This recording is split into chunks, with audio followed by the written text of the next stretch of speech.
a raíz de las diferentes herramientas y aplicaciones que tiene y que viene revolucionando diferentes sectores, principalmente del trabajo en estos últimos años. Vamos a hablarlo con un especialista, con el doctor Diego Evin. Él es docente de la Facultad de Ingeniería y además es investigador del CONICET.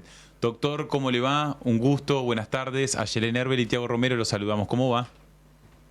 Hola, Yelén, Tiago y a la audiencia. Un gusto estar con ustedes. Muy bien, gracias. No lo estamos recibiendo, doctor, en este momento. A ver si podemos corregir allí el audio. ¿Me pueden...? Ahora sí, muy bien. Bien. A Bu- Yelén, Tiago, un gusto, les decía, y a toda la audiencia de compartir este ratito con ustedes. no, por favor, el gusto es nuestro, principalmente para poder conocer el conocimiento que tiene usted de cómo vienen siguiendo de cerca el avance de la inteligencia artificial en estos últimos años. ¿Qué es lo que vienen notando, doctor? Bien, la inteligencia artificial tuvo un notable impulso en los últimos años gracias a los modelos de lenguaje que fueron capaces de acercar la forma en que nos comunicamos entre las personas a la comunicación entre la persona y la computadora. Ahora no necesitamos aprender a programar para hacer un desarrollo informático, podemos con lenguaje natural, con la forma en que nosotros nos expresamos, lograr hacer ese tipo de cosas que antes eran muy difíciles de haber imaginado. Eh, y se está impregnando toda esta tecnología en todos los ámbitos, en medicina, en educación, en industrias, en comercio, en entretenimiento. Eh, Hay una competencia a nivel mundial también por lo que es tecnología de inteligencia artificial. Hay una competencia clara entre Estados Unidos y China, que ven a la inteligencia artificial como un recurso estratégico. Entonces, muchos de los avances están motorizados también por esa carrera, no espacial en este caso, sino tecnológica, a nivel mundial. Respecto a aplicaciones, yo creo que toda la gente que nos está viendo eh, utiliza en gran medida este tipo de dispositivos para consultas, lo que antes se hacía en Google. Ahora tal vez utilizamos Gemini de Google o ChatGPT para hacer consultas, para estudiar, para buscar soluciones a problemas que nos surgen. En fin, tiene un sinnúmero de aplicaciones y cada vez se extiende a mayor parte de la población. ¿Cuáles son los Sí. desafíos y los riesgos que tiene el uso de la inteligencia artificial? Bien, hay toda una parte de ética de aplicación de inteligencia artificial. Ahora no sé si están al tanto en la guerra esta de Ucrania y Rusia, la Ujú. guerra de Rusia en Ucrania. eh, Se están utilizando, por ejemplo, drones autónomos que viajan a cientos de kilómetros y toman decisiones ya autónomas, no necesitan estar conectados a un manipulador del sistema, sino que son capaces de detectar personas, detectar targets y llevar a cabo ataques sobre esos targets. Eso es parte del uso de la inteligencia artificial, negativa, si se quiere, usada para la guerra, el desarrollo de por ejemplo, nuevas bacterias o nuevos virus, también está al orden del día con estos sistemas. Como parte negativa, es como toda herramienta se la puede usar para el bien o para el mal, en términos de, eh, de uso personal a las personas que utilizan, por ejemplo, redes sociales. Me habían pasado un artículo que hablaba sobre la deserción escolar de chicos en colegios, que era súper interesante. Eh, y bueno, si pensamos un poquito, también podemos encontrar el efecto que tiene el uso de la inteligencia artificial a través de las redes sociales, a través de TikTok, Instagram, por ejemplo, eh, como aspecto de desafío, esto que me estaban preguntando, ¿no? Eh, Ustedes saben que nosotros tenemos un mecanismo de recompensa en el cerebro a través de un neurotransmisor que se llama dopamina, que es el que nos da premios para afianzar actitudes o conductas que se supone que fueron beneficiosas durante el desarrollo del ser humano. Hoy es ese mismo mecanismo de dopamina el que es utilizado desde las redes sociales, desde los videojuegos, desde Internet, eh, desde los sistemas de entretenimiento en general, para tratar de captar la atención, porque estas empresas facturan de acuerdo a la cantidad de tiempo que las personas están conectados a estos sistemas. Entonces, de alguna forma, fueron entrenando algoritmos que se personalizan, que saben a qué hora te conectas, de cuáles son tus intereses, de qué te genera mayor atención, para que vos no te desconectes. Ese mismo mecanismo que utiliza algoritmos de inteligencia artificial compite contra la atención del colegio. Hay varios trastornos documentados respecto a esto. Primero que si uno va reiterando este mecanismo de dopamina, el eje de dopamina, se va perdiendo el efecto. Entonces se necesitan estímulos cada vez más grandes y, por ejemplo, ir a clases o prestar atención a la docente o leer un libro quedan fuera de competencia respecto a estos otros estímulos que captan la atención. Los chicos, uno de los graves problemas yo creo que están debajo del radar todavía o no se habla mucho en los medios, tiene que ver con la adicción a las pantallas y sobre todo de los adolescentes, que hace que se queden hasta muy tarde a la noche conectados. Esto trae inconvenientes respecto a este mecanismo que se está formando todavía en el adolescente, que es la capacidad en la corteza frontal de imponer límites, es decir, ya basta de planificar, de gestionar el tiempo, de postergar gratificaciones.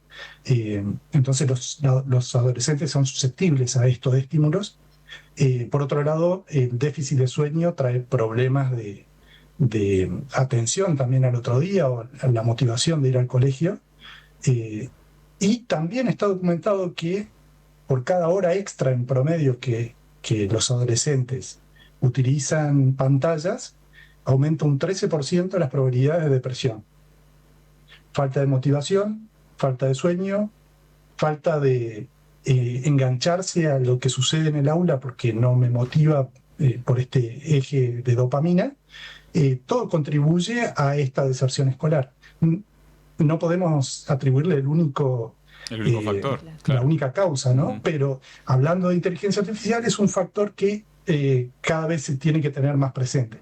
Hay un autor en Estados Unidos, Jonathan Haidt, que escribió un libro que se hizo famoso, La generación ansiosa, que trajo este problema, que los papás no saben qué hacer con los chicos, no saben cómo quitarle el teléfono, cómo hacer que duerman más temprano, que no se conecten antes de dormir.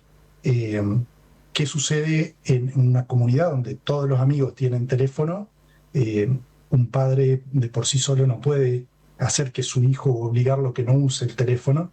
Es muy difícil, entonces se tienen que armar una estrategia social para contener este problema, ¿no? Así que esos son algunos de los desafíos más reales tal vez para la audiencia, para comentarlos a una audiencia joven en este momento. Sigue circulando esa versión de que la inteligencia artificial va a venir a reemplazarnos al ser humano en algunos trabajos, pero le hago la pregunta a la inversa, y más que nada también para los estudiantes en ese caso, ya que estamos hablando en el ámbito de la educación. ¿Qué no tiene la inteligencia artificial que tenemos nosotros, doctor? Lo que no tiene es todos los aspectos de humanidad que tenemos nosotros, el de empatía, el de las emociones, el manejo de interacción social. Todo eso no está desarrollado y no son seres inteligentes. Nosotros los vemos como seres inteligentes, pero son sistemas, son algoritmos, son programas que resuelven problemas. ¿No hay posibilidad de que eso suceda? En algunas tareas sí, en muchas tareas sí. De hecho, lo que se creía seguro hasta hace un tiempo, que era vos dedicate a ser programador, que con eso vas a tener un trabajo seguro y que es mucho más difícil que te reemplacen. Bueno, fueron los primeros trabajos que se empezaron a reemplazar por estos sistemas de inteligencia artificial, de programación automática, sobre todo los puestos iniciales de los que recién comienzan a programar. Las empresas grandes empezaron a reemplazar a esta generación y hay miedo de reemplazo. Hay muchísimos estudios que se han hecho a ver cuál de las carreras o de las actividades o las profesiones serían más segura respecto a que no te pueda reemplazar la inteligencia artificial, y encontraron que son a la plomería o instalar caños o todo lo que tenga que ver con la actividad física, porque la robótica no se ha extendido, no avanzó tan rápido como la parte de software. Entonces los paradigmas que teníamos respecto a qué trabajos podrían ser reemplazados o no cambiaron mucho desde la emergencia de estos sistemas. Yo creo que esto va a abrir nuevas oportunidades también, nuevos trabajos que se ven acelerados y facilitados también por la inteligencia artificial. Auxilios como asistentes en medicina, que es nuestro ámbito biomédico que nos desarrollamos. Sistemas de diagnóstico por imágenes, por ejemplo, lo están usando hace varios años ya, y aceleran mucho el diagnóstico, el screening que hacen los médicos, pero no llegan a reemplazar los médicos. Había uno de los padres de la inteligencia artificial que dijo que hace un par de años ya hubiera desaparecido la tarea del radiólogo, por ejemplo. Pero eso no sucedió.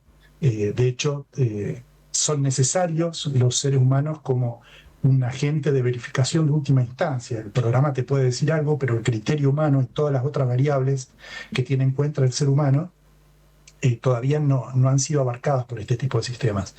Y está todo el tema legal también, que hace que muchas tareas, aunque los sistemas lo puedan realizar, como por ejemplo un bucle cerrado para administrar anestesia en una cirugía, aunque hay sistemas que podrían hacer ese trabajo del anestesiólogo, ¿quién es el responsable si hay una falla?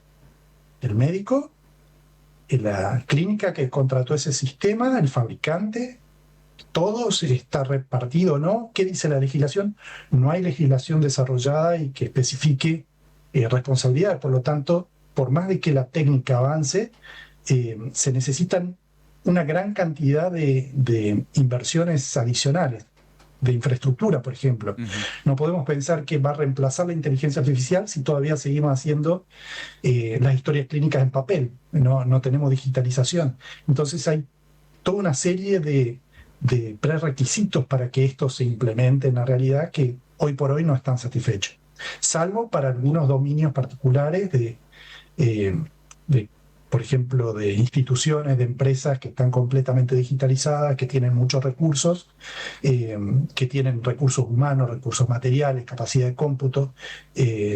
Esta tecnología es bastante costosa, a pesar de que nos hacen creer que es gratis el usar estos sistemas, técnicamente es muy costoso.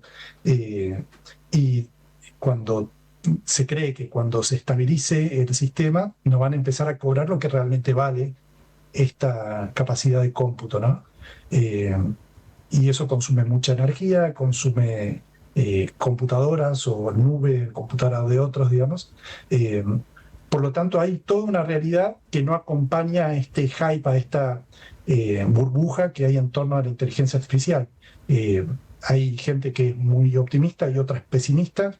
Nosotros a los alumnos tratamos de recomendarles que ingresen al campo de la inteligencia artificial, que la conozcan, que comprendan cuáles son las limitaciones y sobre todo que adquieran un pensamiento crítico respecto a esto, que no lo tomen como algo mágico, que vean cómo se fabrican estos sistemas, que dependen de los datos que se alimentan, las salidas que van a tener, que los déficits también van a estar en consonancia con los sesgos que tengan los datos con los que alimentemos a los algoritmos. Conocer el trasfondo también es importante ahí, doctor, y siempre de la mano de un especialista. Por eso vamos a seguir en contacto, doctor Diego Evin. Gracias por el tiempo en la tarde de hoy. No, gracias a ustedes por el interés. Un saludo a todos. Muy amable. Docente de la Facultad de Ingeniería, investigador del CONICET. Nos quedan varios temas para poder charlar, pero